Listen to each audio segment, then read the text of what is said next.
I remember the first time I saw one of them standing in the governor's chamber, tall and impossibly graceful, their armor reflecting light in colors that seemed to exist outside the spectrum my eyes were designed to perceive. I was 23 years old, a junior administrative officer in the Planetary Defense Coordination Bureau of Velthara Prime, and I had spent 7 years of my life analyzing threat assessments and logistical reports in a windowless office that smelled of recycled air and anxiety. The Eldar, because that's what the creature was, though we didn't know the word yet, stood with a posture that suggested they were doing us an extraordinary favor simply by breathing the same atmosphere. Their voice, when they spoke, carried harmonics that made my teeth ache and my heart race with something between terror and an emotion I didn't have a name for. They told Governor Marthus that they had been guiding our world for 53 years. 53 years of manipulating our elections, assassinating our leaders, redirecting our agricultural policies, and steering our military deployments, all to protect us from something they called the primordial annihilator. We should be grateful, they said. We should be honored. Governor Marthus, a man I had seen personally execute 3 corrupt ministers with his own last pistol, turned the color of old parchment and asked a single question. "Who gave you permission?" The Eldar's laugh sounded like breaking crystal. Permission, they explained, was not required when saving children from drowning. That was the day our world died, though it would take another 37 years for us to realize we were already corpses going through the motions of life. Before the revelation, as we came to call it, Velthara Prime had been unremarkable in the grand catalogue of Imperial worlds. We were a secondary manufacturing hub, with a population of 43 million souls, spread across 3 continents and 17 major hive cities.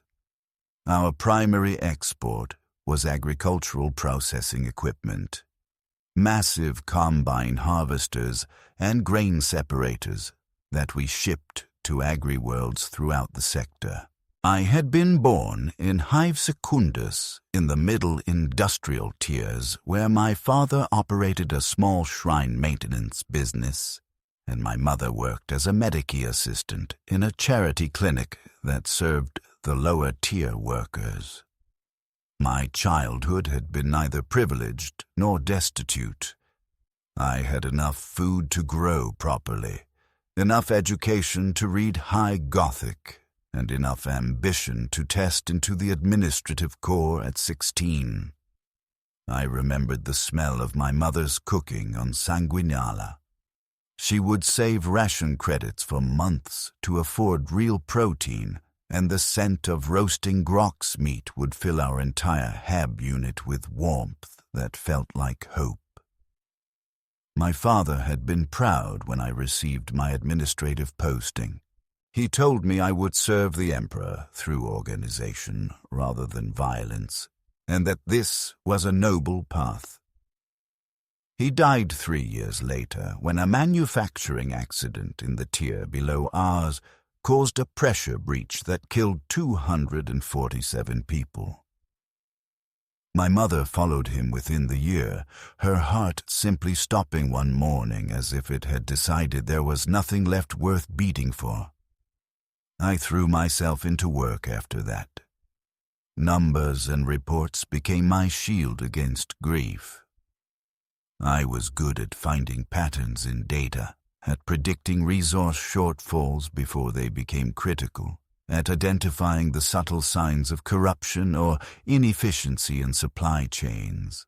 By 23, I had earned my position in the Defense Coordination Bureau, a small office, but one with access to planetary-level intelligence and direct reporting lines to the Governor's Strategic Council.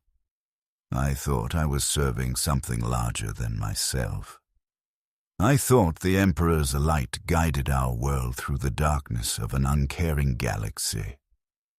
Then the Eldar told us they had been the ones guiding us all along. The historical analysis came quickly once we knew what to look for.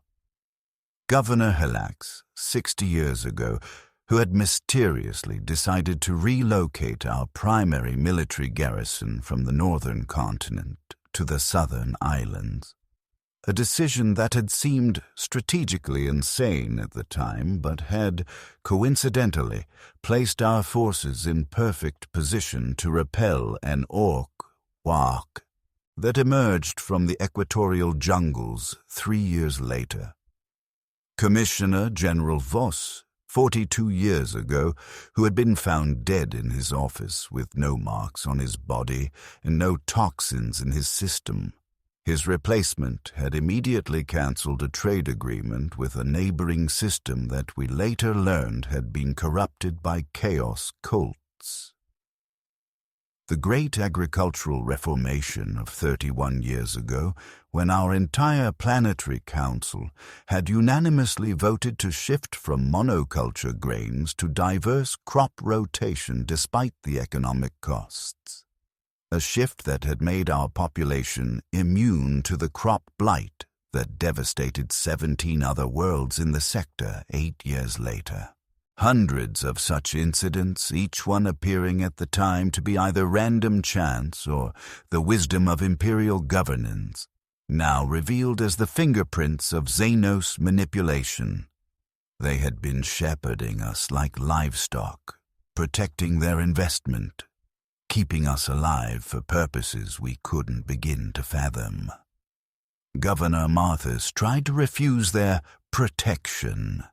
He invoked the authority of the God Emperor, cited imperial law regarding Xenos contact, and ordered the Eldar delegation to leave our world immediately or face military action. I was in the chamber when he made his declaration, taking minutes of the meeting as per my administrative duties. The lead Eldar. They called themselves Farseer Lethrian, though I later learned that Farseer was a title rather than a name, simply tilted their head with an expression that might have been pity or contempt or something else entirely. They explained, with the patience of an adult addressing a particularly slow child, that our refusal was noted and entirely irrelevant. Chaos forces had been probing our region of space for decades. Genestealer cults had attempted infiltration on 7 separate occasions. An orc had passed within a light year of our system 16 months ago. The Eldar had deflected, misdirected, and eliminated these threats through methods we were constitutionally incapable of comprehending. They would continue to do so. Our consent was not a factor in the equation. You may, Farseer Lethrian said, their voice carrying harmonics that made the air itself seem to shimmer. Consider this a debt repaid, or you may consider it ongoing charity. The distinction is philosophically interesting but practically meaningless. We will remain. You will benefit. The alternative is extinction. Governor Marthas ordered the Planetary Defense Force to mobilize. The Eldar had perhaps 40 warriors visible around our capital hive, impossibly few to constitute a credible occupation force. He believed, I think, that we could overwhelm them through sheer numbers and remove the Xenos' presence before the Imperium needed to be notified. It would be a brief, ugly incident that could be buried in administrative paperwork and forgotten. The PDF attack lasted 11 minutes. The Eldar killed no one. They simply disabled every weapon, every vehicle, every communication system in a 3-kilometer radius around their position, using technology that our tech priests later described as blasphemous and impossible in the same breath. PDF soldiers found their laser guns fusing into useless slag in their hands. Tank crews watched their vehicles power down completely, every system dying simultaneously.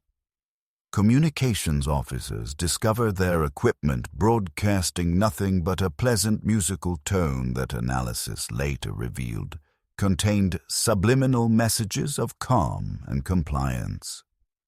Not a single shot was successfully fired. Not a single casualty inflicted.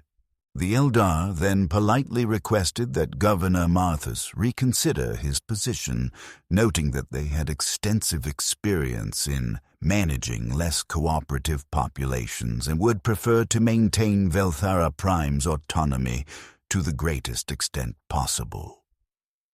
The implication was clear. We could accept their protection with minimal interference, or we could force them to impose more direct control. The choice, such as it was, lay with us. If you recognize the horror of having your sovereignty stripped away while being told it's for your own good, leave the word "witnessed" in the comments below. Let this truth be recorded. Governor Marthas accepted their terms 3 days later. The formal announcement described it as a mutual defense partnership and a cultural exchange program with a previously unknown civilization that had proven themselves valuable allies in humanity's endless struggle for survival. The Eldar established what they called advisory positions within our governmental structure: military, economic, social, and religious. They numbered perhaps 200 on our entire world, an impossibly small force to occupy a planet of 43 million. But their technology and precognitive abilities made them functionally omnipresent. They knew where to be and when to be there with accuracy. That suggested they were reading the future like we read yesterday's reports. I was assigned as the administrative liaison to their military advisory council. My fluency in High Gothic and my security clearance made me a logical choice, though I suspect the real reason was that I had no family left to be used as leverage and no political ambitions that might cause complications. My job was to coordinate between Eldar military advisors and our PDF command structure, translating their suggestions into operational orders and documenting the resulting deployments. In practice, this meant I spent 8 to 14 hours per day in the presence of beings who treated me with the same distant courtesy one might show a particularly clever servitor. The lead military advisor assigned to our bureau was called Ranger Calith.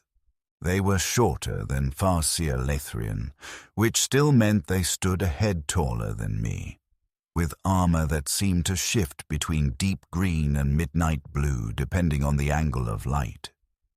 They carried a long rifle whose barrel was inscribed with runes that hurt to look at directly, and they moved with the fluid certainty of someone who had never, in their entire existence, questioned their right to exist in any space they occupied. When they spoke, their voice carried less of the harmonic distortion that characterized the Farseer speech. They explained that they were lowering their resonance to avoid causing humans unnecessary discomfort. I didn't know whether to be grateful or insulted. Our first operational coordination came 6 weeks after the Eldar revealed themselves. A transport ship had entered our system carrying what PDF intelligence identified as routine agricultural equipment bound for the eastern continent. Ranger Calith appeared in my office. I never learned how they got past building security, and informed me that the ship's cargo included 300 Genestealers in stasis, and that its crew had been compromised by Xenos infiltration. They provided exact coordinates for the ship's position, the number of infected crew members, and a tactical plan for interception that involved deploying PDF gunships to disable the vessel's engines without destroying it completely. The plan was precise, efficient, and completely outside normal PDF operational doctrine. I asked how they could possibly know the ship's exact cargo and crew status from across the system. Ranger Calith looked at me with eyes that were too large and too bright and entirely the wrong color, and said, "Because we have already seen this moment from 17 different angles across 4 different timelines. And in 3 of those timelines, your world became a Genestealer cult world within 2 generations. Would you like to discuss epistemology, or would you like to prevent your homeworld's corruption?" I transmitted the operational orders. The PDF intercepted the transport ship exactly where Calith predicted. They found exactly 300 Genestealers in hidden cargo compartments, exactly 14 compromised crew members, and a coded transmission system that was in the process of broadcasting Velthara Prime's defensive positions to a Tyranid hive fleet that was, at that moment, approximately 800 light-years away. The ship's captain, before being executed, confessed to everything. The news services lauded the PDF's vigilance and the Eldar's valuable intelligence contribution. I vomited in my office refresher for 20 minutes after reading the full tactical report. Not because of the Genestealers or the execution, but because I realized that Ranger Calith had been right. Completely, impossibly, inarguably right. If we hadn't intercepted that ship, if we hadn't known exactly what to look for and where to look, the Genestealers would have reached our population centers. The cult would have spread. My world would have died, and the only reason we had survived was because Xenos manipulators had deemed us worth saving. That was the first time I understood that gratitude and humiliation could exist simultaneously in the same emotion. The Eldar advisory presence expanded gradually over the following months. They didn't demand control, they simply offered suggestions that proved invariably correct. When they suggested we reinforce the eastern continent's atmospheric processes, a catastrophic pressure system struck the region 3 weeks later that would have killed millions without the upgraded infrastructure. When they suggested we shift military recruitment focus from the northern hives to the southern agricultural regions, an orc raid hit our northern territories 6 months later and found only skeleton crew garrisons, which was precisely sufficient to hold them until reinforcements arrived, with minimal casualties on both sides. When they suggested changes to our trade routes, avoiding certain warp currents and rerouting through what appeared to be less efficient paths, the ships that followed our old routes disappeared into warp storms that emerged exactly where our vessels would have been traveling.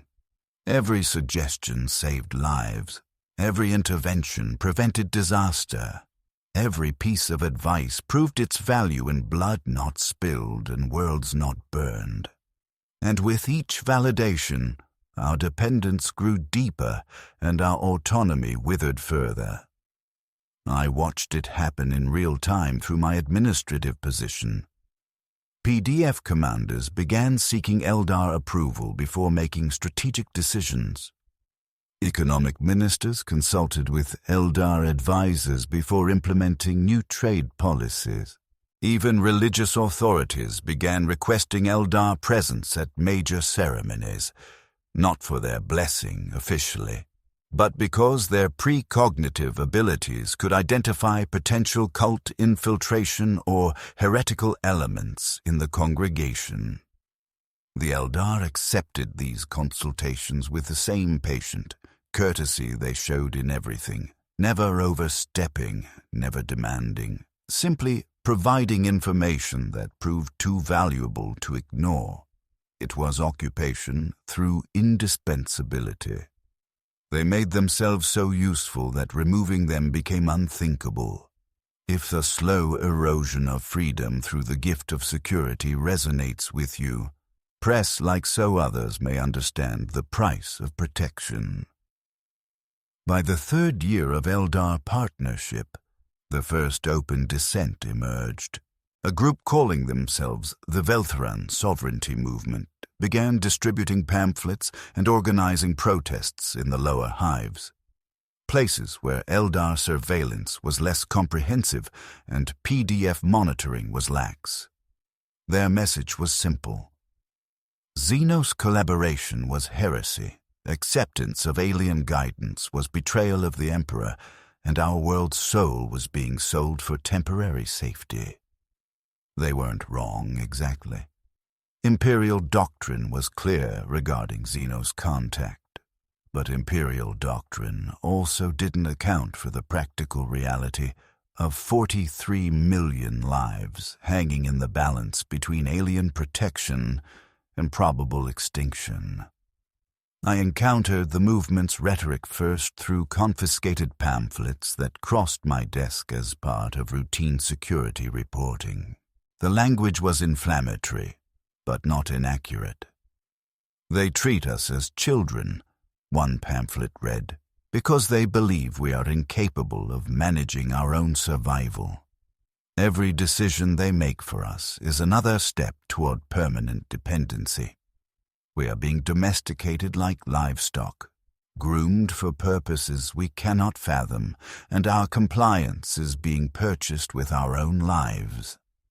The author's name was listed as Jeremiah Cross, identified in security files as a former PDF lieutenant who had been dishonorably discharged after refusing to coordinate operations with Eldar advisors.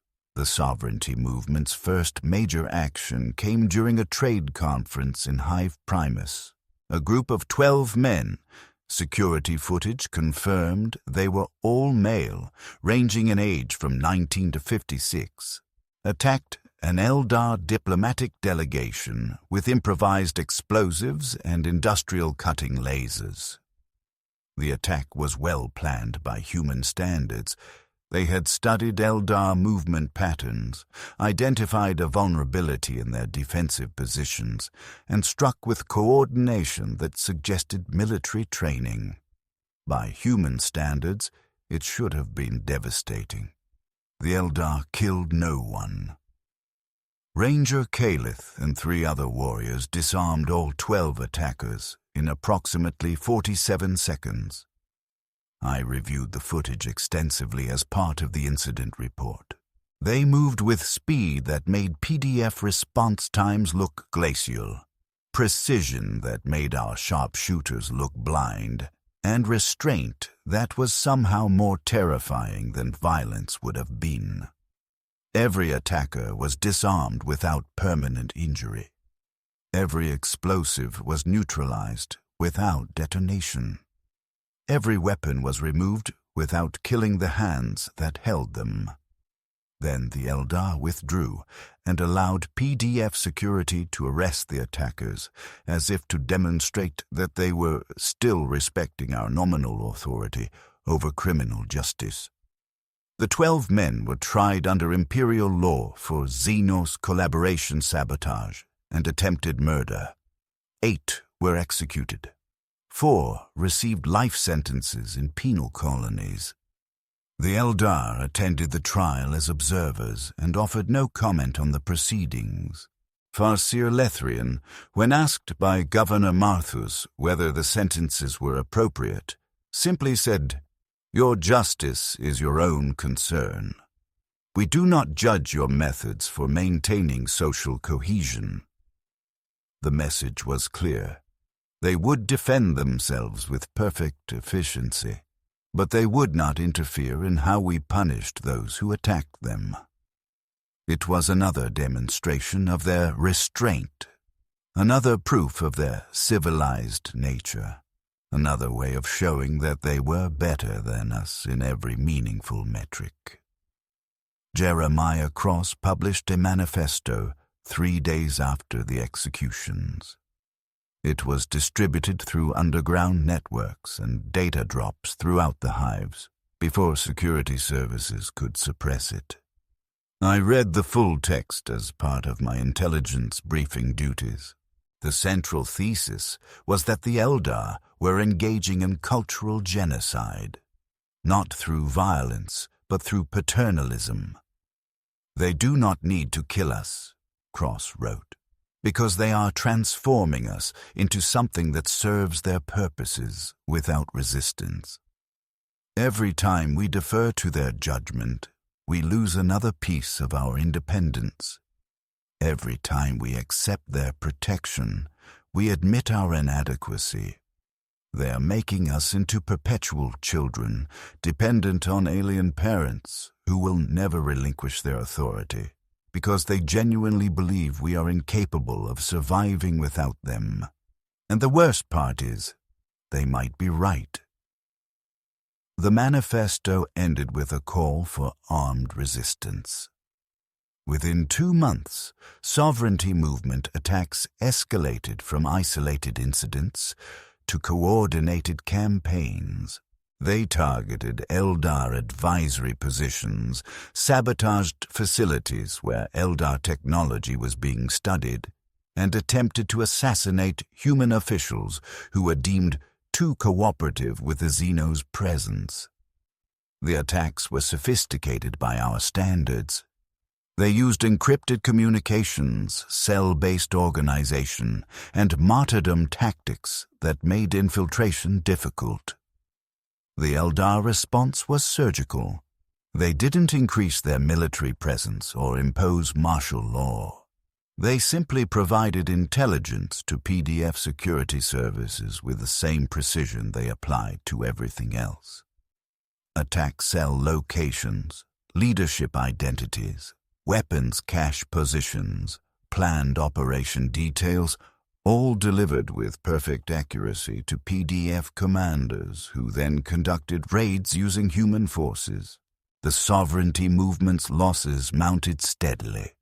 347 killed in direct combat, over 2,000 arrested, leadership decapitated every time it tried to reconstitute itself. And because the operations were conducted by PDF forces using Eldar intelligence, it appeared to be humans suppressing human dissent rather than alien oppression. It was brilliant in its own horrifying way. The Eldar never had to fire a shot. They just had to know where resistance would emerge and provide that knowledge to the planetary authorities who had every legal right to suppress armed insurgency. They maintained the fiction of our sovereignty while systematically dismantling any organized opposition to their presence. Jeremiah Cross was captured during a raid in the lower levels of Hive Tertius. I reviewed the interrogation transcripts as part of my administrative duties, standard practice for any security matter that involved Eldar intelligence. He maintained throughout questioning that he was a loyal Imperial citizen, that his resistance was in service to the Emperor's decree against Xenos collaboration, and that history would vindicate his actions when the true cost of Eldar protection became apparent. When asked what alternative he proposed, how Velthera Prime should defend itself against Genestealers, Orc raiders, and Chaos incursions without Eldar intervention, he had no answer. He was executed 4 days later by firing squad. I attended the execution. I don't know why, perhaps to witness the price of resistance. Perhaps to see if his face would show doubt or certainty in the final moment. He stood before the firing line without a blindfold, looked directly at the PDF soldiers raising their laser guns, and spoke his last words clearly. The Emperor protects, not them. The volley was clean and quick, His body was processed into corpse starch within the hour, as per standard practice for executed prisoners. I wondered, as I filed the death certificate, whether the Emperor had protected him at all, or whether divine protection was simply another beautiful lie we told ourselves to make powerlessness bearable. Should resistance against tyranny matter, even when resistance leads to death? If you believe defiance has value beyond survival, show it by subscribing. By year 7 of the Eldar occupation, no one called it that officially, but that's what it was. The changes to Veltaran culture became impossible to ignore. They started small, administrative officials using Eldar phrases for concepts that lacked precise Gothic equivalents, because the Eldar language had evolved over millions of years to encode complexity that human linguistics struggle to capture. Fashion designers incorporating Eldar aesthetic principles into clothing because the Xenos understanding of color and form was demonstrably more sophisticated than our own. Artists attempting to replicate the flowing, organic architecture of Eldar structures in their sculptures and paintings, because our blocky Imperial designs looked crude by comparison. Musicians experimenting with harmonic scales that mimicked Eldar vocal resonances, because the emotional depth they could evoke made traditional hymns sound flat and lifeless. The Eldar encouraged none of this directly. They simply existed among us, and their existence was a constant reminder of our inadequacy. When a young artist's work incorporated Eldar motifs, Ranger Calith might pause to observe it and comment, "You are beginning to perceive the deeper patterns." When a linguist adopted Eldar grammatical structures, Farseer Lathrian might note, "Language shapes thought. Your mind expands with your vocabulary." These small validations carried enormous weight, because they came from beings who treated praise as if it were a rare and precious resource. I found myself using Eldar phrases in my reports. Words like Atreya to describe the interconnected probability space of strategic planning, a concept that took 17 Gothic words to approximate, but which the Eldar captured in a single term. Or Veltainas, the emotional state of understanding something intellectually while remaining emotionally resistant.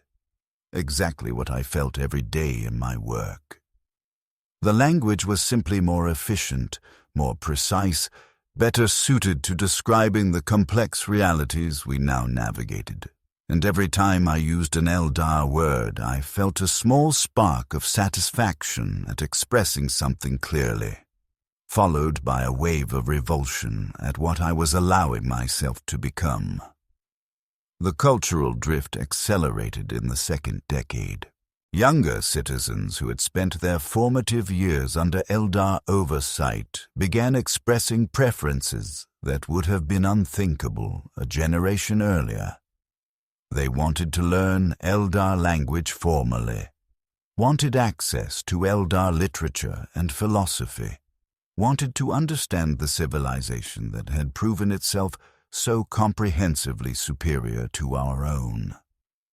Educational institutions began offering comparative studies, not officially sanctioned by the administratum, but tolerated because the Eldar advisors suggested such education might reduce future misunderstandings and enhance cooperation effectiveness. I watched my own nephews, children of my younger brother, who had survived where I had lost everyone, become fascinated with Eldar culture. Matthias, the elder, was 15 when he asked me to help him obtain Eldar language primers. His eyes held the same ambitious hunger I remembered from my own youth. He wanted to understand, wanted to excel, wanted to be special in the eyes of beings who represented everything humanity was not. I gave him the primers. What else could I do? Tell him that learning was wrong, that knowledge was heresy. The Imperium claimed to value ignorance, but I had spent 30 years watching ignorance lead to death, while Eldar, knowledge led to survival. Davin, the younger nephew, was 12 when he told me he wanted to join the PDF's Xenos Interface Unit, the specialized division that worked directly with Eldar advisors on joint operations. He spoke of them with reverence, described their grace and precision with language that sounded uncomfortably close to worship. I asked him if he remembered the Emperor. He looked confused by the question. Of course, he said. The Emperor protects humanity. The Eldar protect Velthara. They're not the same thing, Uncle Hadrius. The logical separation in his child's mind was perfect and terrifying. He had grown up in a world where Xenos protection was normal, where alien superiority was demonstrated fact, where the old doctrines of human primacy sounded like the ramblings of ignorant fanatics. I tried to explain to him the concept of sovereignty, of self-determination, of why accepting alien guidance was a form of cultural death, even if it ensured physical survival. He listened politely, with the patience children show when adults discuss things they consider irrelevant. Then he asked, "But Uncle, if they hadn't protected us, wouldn't we all be dead? Isn't being alive and influenced better than being dead and pure?" I had no answer that didn't sound like I was advocating for our extinction. So I said nothing and let him keep his dream of joining the Xenos Interface Unit. He was accepted into the program at 16. I attended his commissioning ceremony. Farseer Lathrian was there, presenting certificates to the new graduates. When they placed the certificate in Davin's hands, they said, "You have potential to bridge the gap between our peoples. This path will not be easy, but it is necessary." Davin's face glowed with pride.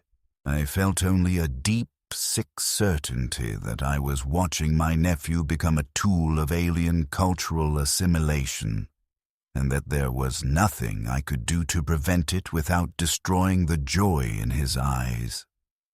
By year 15, the cultural integration was sufficiently deep that new social structures emerged. Veltharan citizens who worked closely with Eldar advisors formed a distinct social class, not officially recognized, but functionally separate from the general population. They dressed differently, spoke differently, carried themselves with a confidence that came from proximity to power and knowledge. They weren't discriminated against.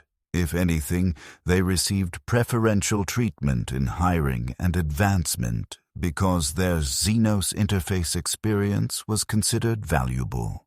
But they were recognized as different, changed, transformed by contact into something that was neither fully Veltharan nor remotely Eldar, but rather a hybrid existence that served as living bridges between our cultures.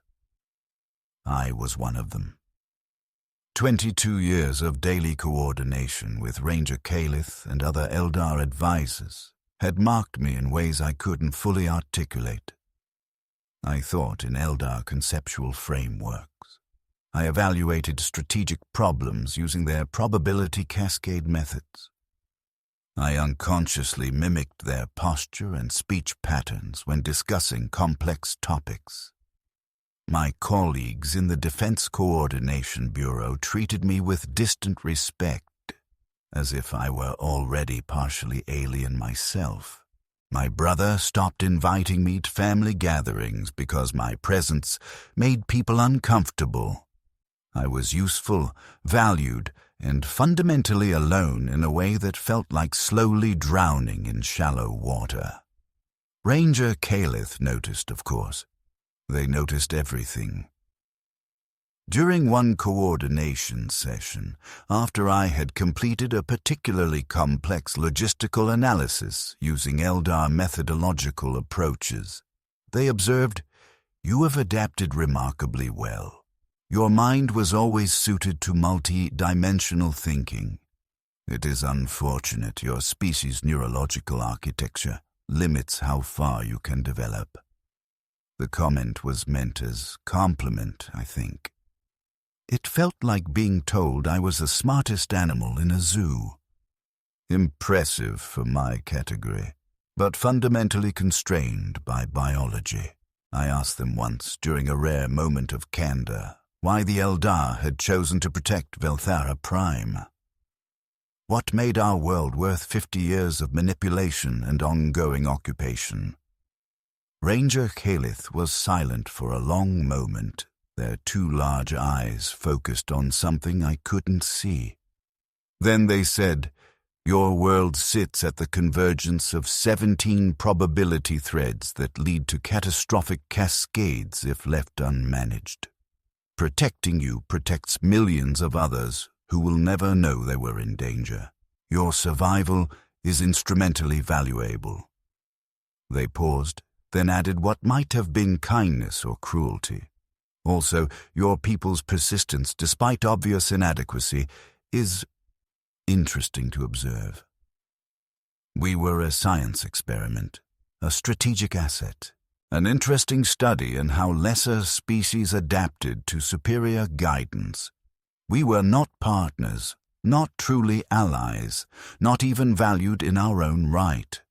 We were useful and therefore maintained. If you understand the hollow horror of being protected by those who view you as lesser beings, comment where you're watching from today. Let your existence be noted. The first serious push for Eldar withdrawal came in year 18, led by Governor Marthus's successor, Governor Kelthan.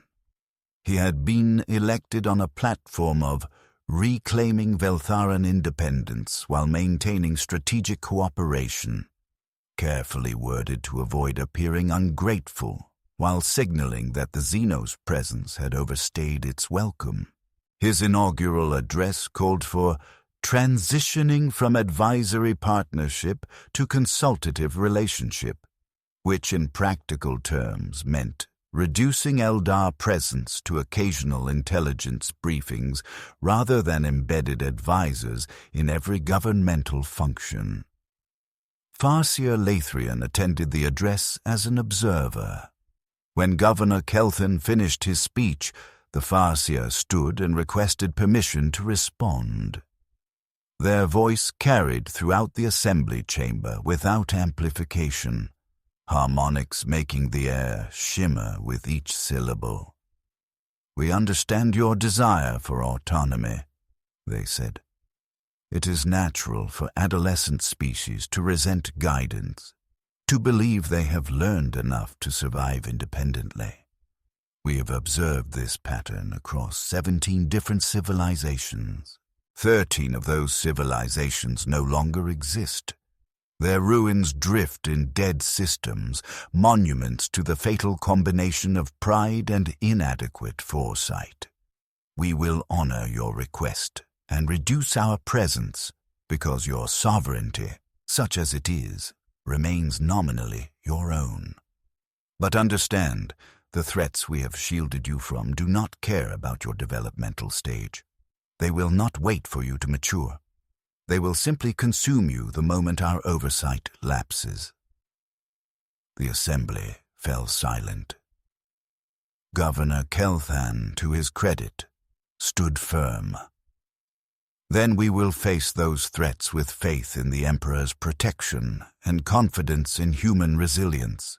We are grateful for the Eldar's past assistance, but Velthara Prime must learn to stand on its own, or we have no meaningful existence at all." Farseer Lathrien regarded him with an expression I had learned to recognize as profound sadness mixed with absolute certainty. "Very well," they said. We will withdraw our advisory presence over the next standard year. We will maintain only minimal observation capacity to monitor for threats your infrastructure cannot detect.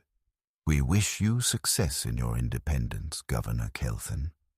We genuinely hope you prove our concerns unfounded." They meant it, I think. They genuinely wished we would succeed. But they also knew, with the same precognitive certainty they applied to everything, that we wouldn't. The withdrawal proceeded exactly as promised. Eldar advisors departed their positions throughout the governmental structure. Ranger Calith bid me farewell with something that might have been regret, or might have been the emotional equivalent of closing a book you'd found mildly engaging. "You have been an adequate liaison," they said. "More than adequate by human standards. I hope your species develops the capabilities to justify its survival. The universe is not kind to potential that remains unrealized." Then they were gone, and my office felt suddenly cavernous and empty in ways that had nothing to do with physical space. The consequences emerged within 3 months. Without Eldar precognitive intelligence, our threat detection systems reverted to standard Imperial capabilities, which meant we responded to problems after they emerged, rather than before. A minor Orc raiding party that we would previously have intercepted in deep space made planetfall on the western continent and killed 43,000 people before PDF forces managed to contain and eliminate them. A trade convoy that would have been redirected encountered warp turbulence and lost 7 ships with all hands.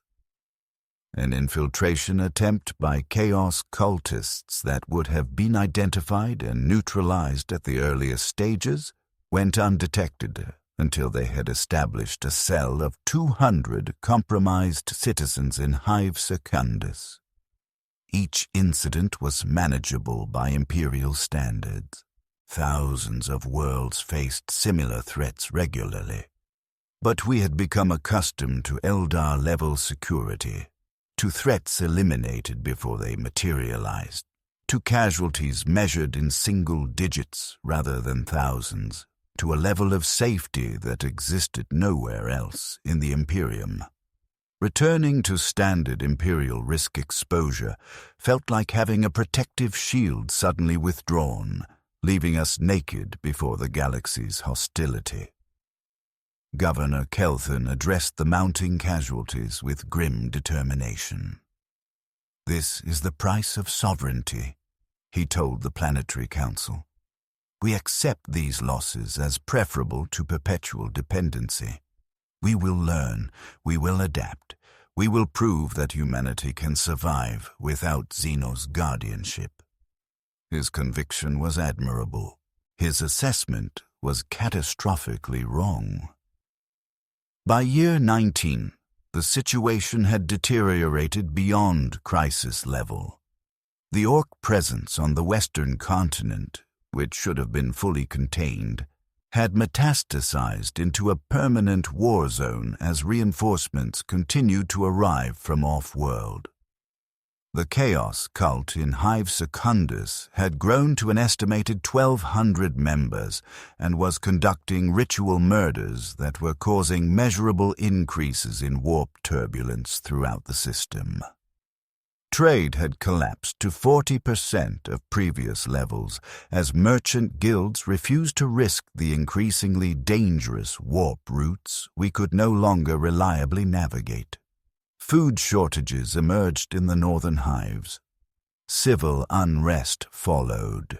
PDF forces were stretched beyond sustainable deployment levels, and casualty rates climbed to levels not seen since the pre-Eldar era. Governor Kelthen requested Eldar assistance. Farseer Lethrian responded with a message delivered via astropathic relay.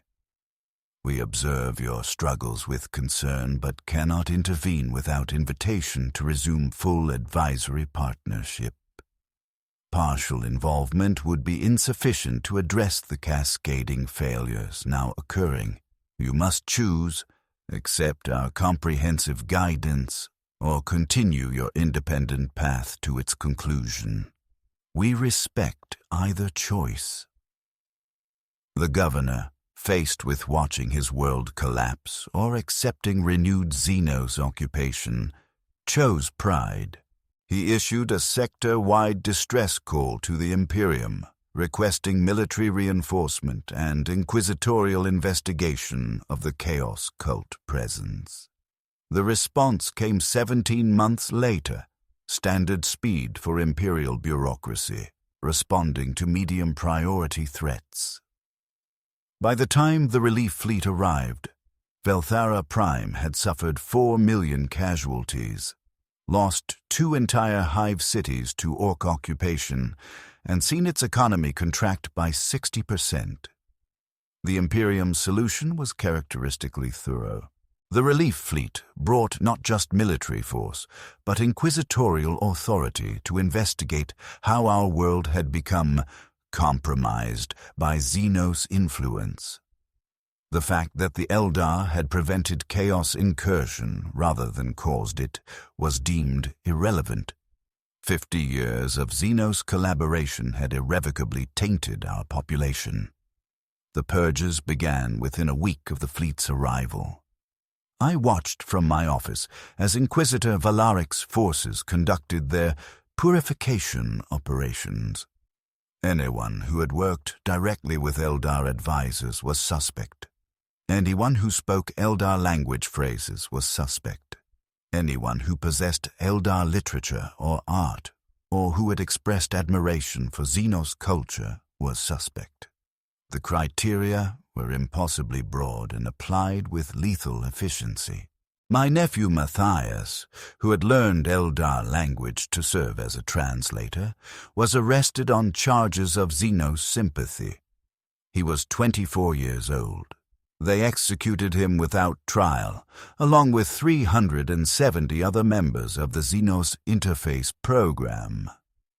Davin survived only because he was deployed with PDF forces, fighting orcs on the Western continent when the purges began. He would die 6 months later when his unit was overrun, a casualty of the war that might not have happened if we had maintained Eldar protection. My brother blamed me for both deaths. He wasn't wrong to do so. I had encouraged Matthias's curiosity. I had supported Davin's career choice. I had legitimized collaboration with aliens who treated us as interesting pets rather than equals. My nephews died because I had helped build the bridge between our cultures, and that bridge became a convenient path for the Inquisition to identify targets for elimination. The purges lasted 4 months and killed approximately 2 million people, roughly 4% of our total population. Every person who had been meaningfully involved in Eldar collaboration, every family member who might have been influenced, every intellectual who had studied Xenos culture, every artist who had incorporated alien aesthetics. They called it cleansing. They called it necessary.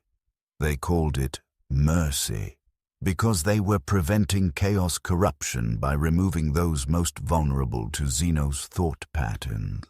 The Imperium was saving us by killing everyone who had been transformed by the very protection that kept us alive. This cycle has repeated across countless worlds, protection leading to dependency, dependency to corruption, corruption to annihilation. If you think this pattern demands recognition, subscribe so these lessons endure. I survived the purges through administrative invisibility. My position was technical rather than ideological, and I had been careful over the years to maintain proper devotional practices and imperial orthodoxy in all official documentation. I spoke Eldar phrases in private coordination sessions, but never in public forums. I studied their methods but framed them in reports as understanding enemy tactical doctrine. I was useful without being contaminated, or at least not contaminated enough to warrant execution. The Inquisition interviewed me for 16 hours across 3 sessions, then declared me acceptable with ongoing monitoring and returned me to my duties. My duties now consisted of coordinating PDF operations without any of the intelligence infrastructure that had made those operations effective. We fought the orcs with conventional tactics and standard Imperial equipment. We hunted the Chaos cultists with interrogation and investigation rather than precognitive interception. We navigated trade routes using blessed astropathic guidance and prayers to the Emperor rather than Eldar probability mapping. We were, in short, exactly as capable as any other Imperial world, which meant we were bleeding resources and lives at rates that should have been unthinkable during the Eldar occupation.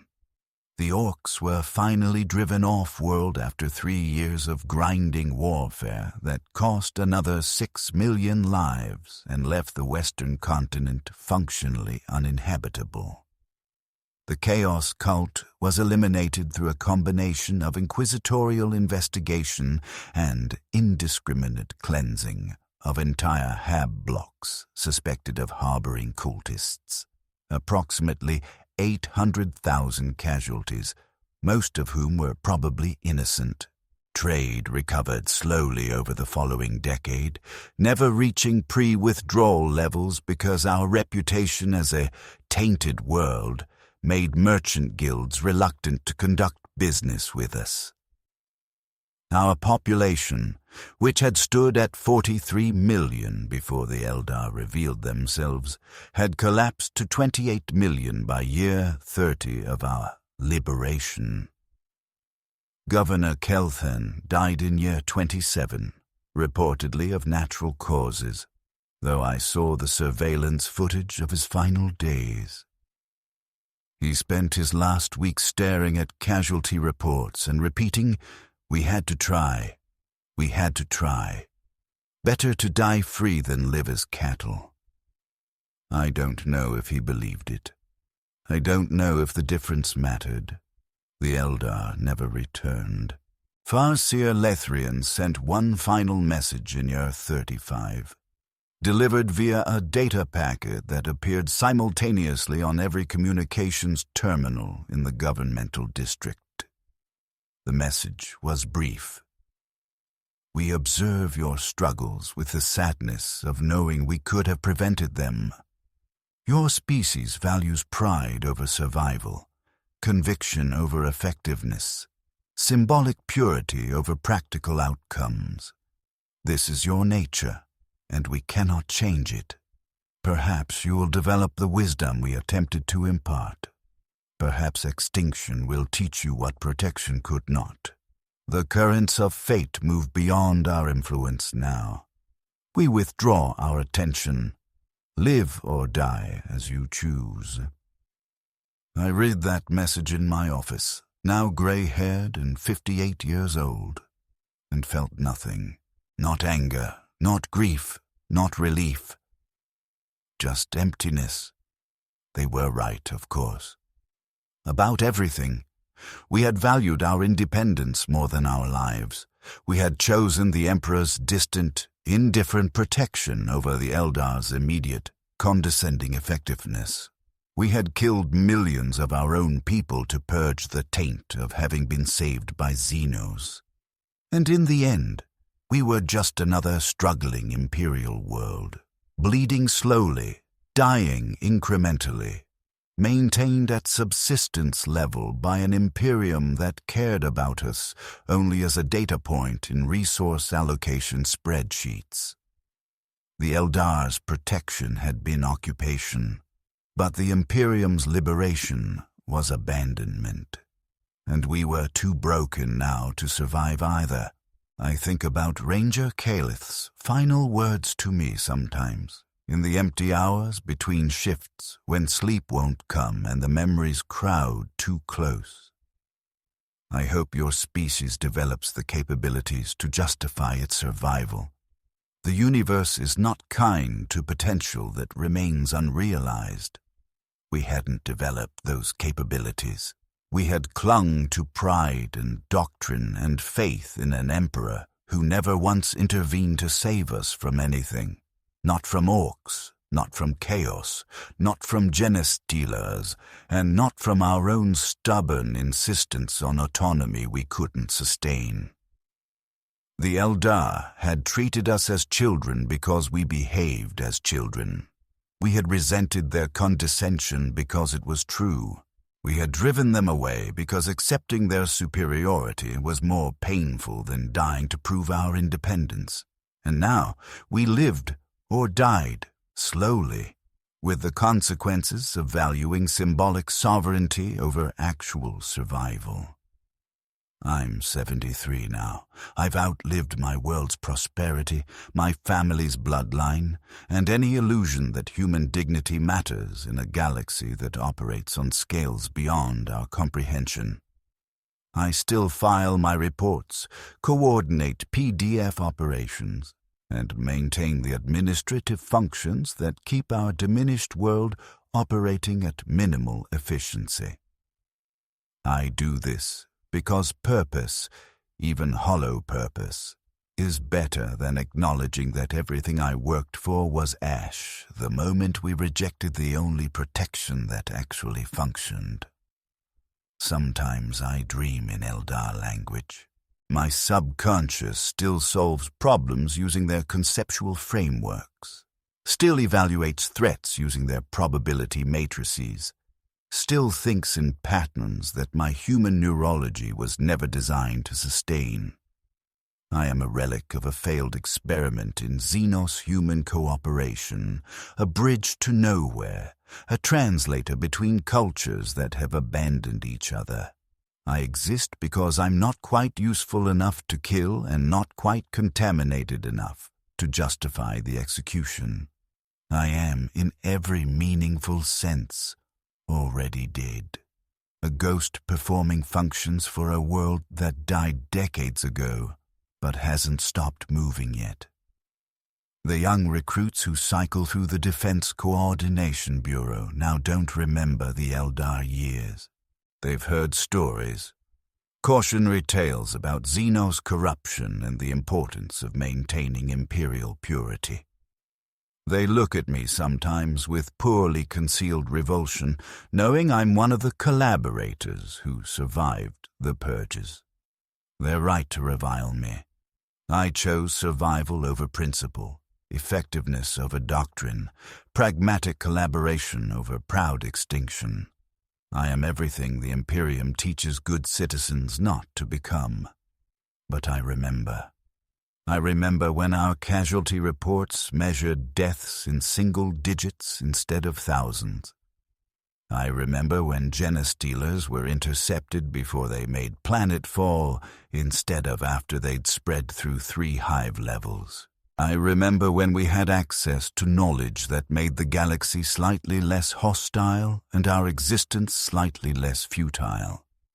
I remember Ranger Calith's precise movements and Farseer Lethrian's harmonic voice and the certainty that someone, somewhere, was actually protecting us instead of using us as expendable resources in an endless war of attrition.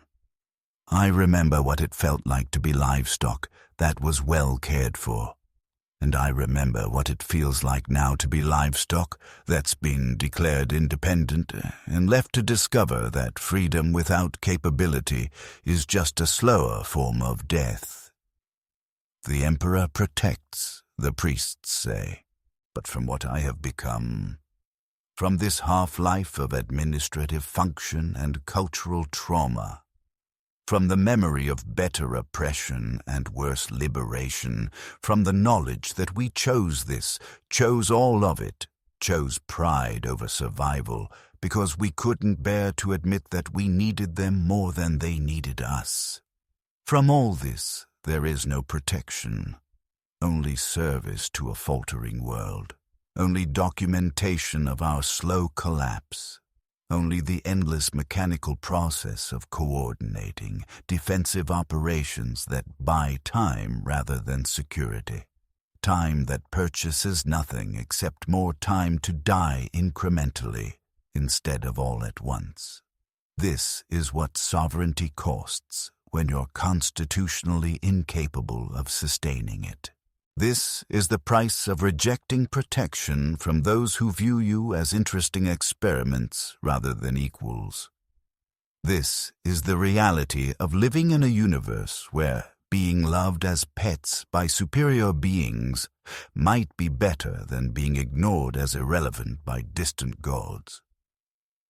Now you understand what the Eldar's protection truly cost, and what their absence costs more. If you dare witness more truths about the Imperium's reality, subscribe. The Emperor protects, but knowledge costs, and ignorance costs more. I am Hadrius Venn. I am 73 years old. I have served Velthara Prime for 54 years as an administrative liaison, strategic coordinator, and institutional memory of our world's greatest failure. I will die at my desk, probably within the decade, filing reports that no one reads for a world that no one remembers. I exist now as a testament to the futility of pride in the face of practical necessity.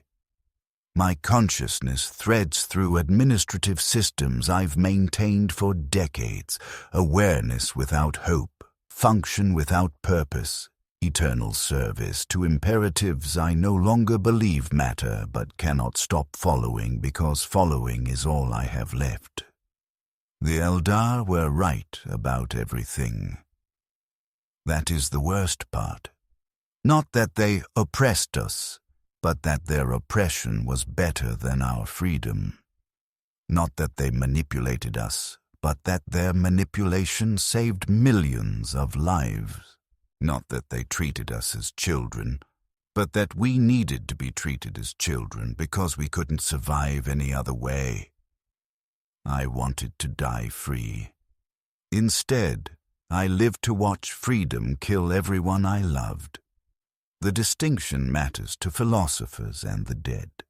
For those of us still performing functions in the hollowed-out shell of a world that rejected salvation, the distinction is just another weight to carry toward an extinction we chose for ourselves.